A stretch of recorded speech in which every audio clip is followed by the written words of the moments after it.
Hey everyone, and welcome back to the channel. Take a look around you. Your phone, your computer, the chair you're sitting on, all of these are products of incredible technology. But have you ever wondered how we got here? What were the very first steps humanity took on the path to civilization? Today, we're journeying back in time, way back, to an era that lasted for over 3 million years, a period that defines more than 99% of human history. We're talking about the Stone Age. So, what exactly is the Stone Age? It's the prehistoric period when our ancestors primarily used stone to make tools. It wasn't just about banging rocks together, though. This was an age of incredible innovation, survival, and the very dawn of human culture. Let's start at the very beginning with the Paleolithic, or the Old Stone Age. The Paleolithic era began around 3.3 million years ago, long before Homo sapiens even existed. Our very early relatives, like Australopithecus and later Homo habilis, were the first to shape stones into useful implements. Imagine the scene. A vast, wild landscape teeming with animals we'd only recognize from a museum. Our ancestors weren't the strongest or the fastest creatures out there. Their survival depended on their wits and their ability to create tools. The earliest tools, known as the Oldowan industry, were quite simple. They were essentially stones with a few flakes chipped off to create a sharp edge. These weren't fancy axes. They were multi-purpose tools used for chopping, scraping, and cutting. They could be used to butcher an animal carcass scavenged from a predator, crack open bones to get to the nutritious marrow inside, or dig for edible roots. This simple act of tool-making was a revolutionary leap. It gave our ancestors access to new food sources and a fighting chance in a dangerous world. Unlike the earlier chopper tools, hand axes were much more refined. They were teardrop-shaped, symmetrical, and flaked on both sides to create a sharp, effective blade. Making one of these required planning, skill, and a clear mental template. This wasn't just about function anymore. It was about form. Some of these hand axes are so beautifully made that archaeologists wonder if they also served a social or symbolic purpose, not just a practical one. During the vast expanse of the Paleolithic, humans were hunter-gatherers. They lived in small, nomadic bands constantly on the move, following animal herds and seasonal plant growth. Life was tough. Their shelters were likely simple structures made of branches and leaves, or they took refuge in caves. But it's in these caves that we find some of the most breathtaking evidence of their world: cave art.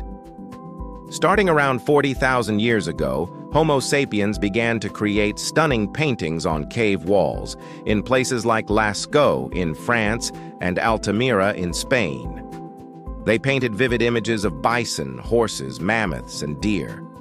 They used pigments made from charcoal, ochre, and other minerals to bring these animals to life in the flickering firelight.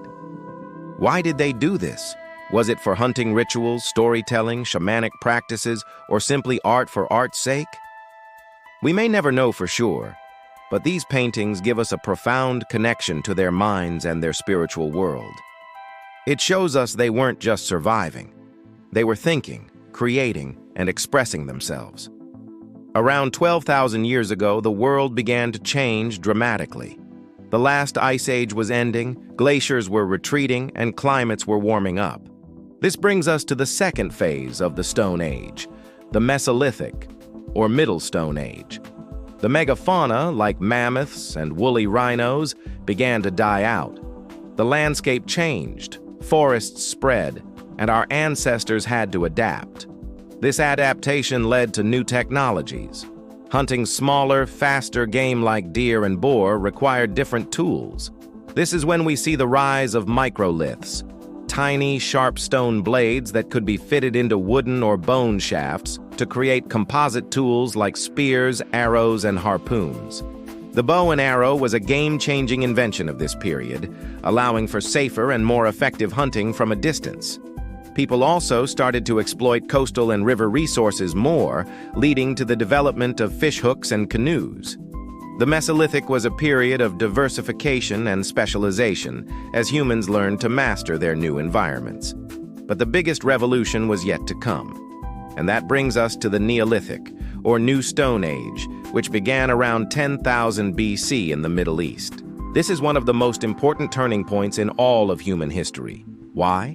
Because this is when humans started to practice agriculture.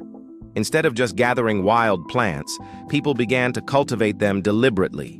They learned to plant seeds, tend to crops like wheat and barley, and harvest them. At the same time, they began to domesticate animals like goats, sheep, cattle, and pigs. This shift from a nomadic hunter-gatherer lifestyle to a settled agricultural one is known as the Neolithic Revolution. And it changed everything. Farming provided a more reliable food source, which allowed populations to grow. For the first time, people started to live in permanent settlements and build sturdy houses. Villages grew into towns. With a food surplus, not everyone had to be a farmer. This allowed for the specialization of labor. People could become potters, weavers, priests, or builders. This is where the foundations of complex society were laid. The tools of the Neolithic also reflect this new way of life. Stone tools became more polished and specialized. We see stone sickles for harvesting grain, grinding stones for processing flour, and axes for clearing forests to create farmland. The invention of pottery was another huge leap.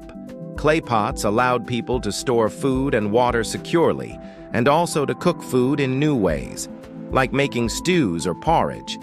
Famous Neolithic sites like Çatalhöyük in modern-day Turkey, a massive town that housed thousands of people, show us just how sophisticated these early societies were. They had complex ritual practices and an incredible level of social organization, all without a central government or writing system.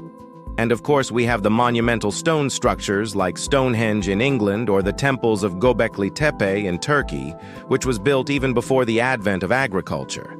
These incredible feats of engineering show a level of cooperation and shared belief that is simply mind-boggling for the time. The Stone Age didn't end all at once. The transition was gradual. Eventually, people discovered how to extract and work with metals, first copper, then bronze, and later iron. This discovery ushered in the Bronze Age and then the Iron Age, and the stone tool, which had served humanity for millions of years, was slowly replaced. So, from the first crudely chipped stone to the polished axes that cleared the first farms, the Stone Age was a period of constant, albeit slow, progress. It laid the groundwork for everything that came after. It's the story of our resilience, our ingenuity, and our unceasing drive to understand and shape the world around us. The next time you use a tool, any tool, take a moment to think about its millions of years of history. It's a legacy that connects us directly to our earliest ancestors, who took that first crucial step by picking up a stone and seeing not just a rock, but a possibility. Thanks so much for watching. If you found this journey back in time as fascinating as I did, please give this video a thumbs up and subscribe to the channel for more deep dives into history. Let me know in the comments what part of the Stone Age you find most interesting. See you in the next one.